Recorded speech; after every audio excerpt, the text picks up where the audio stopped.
শুভ সকাল বন্ধুরা। আজকে হচ্ছে মঙ্গলবার আর এখন বাজে 10টা 10।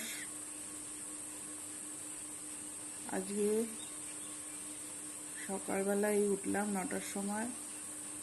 উঠে বাইরের অবস্থা তো প্রচণ্ডই খারাপ, বৃষ্টি হচ্ছে। আর চা খেয়েছি, কর্তামশাই বেরিয়ে গেছে চা খেয়ে। আর আমি দেখতেই পাচ্ছেন এখনো শুয়ে আছি, উঠিনি এখনো। রান্নাবান্নার তো প্রশ্ন নেই, শুয়ে আছি। পরে যখন ইচ্ছা করবে উঠবো, উঠে রান্নাবান্না করব।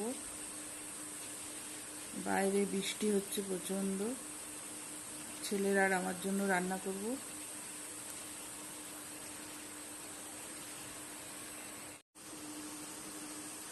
আজকের বাইরের ওয়েদার হচ্ছে এরকম, বুঝতে পারছেন, বৃষ্টি পড়ছে আর পুরো মেঘ করে আছে একদম।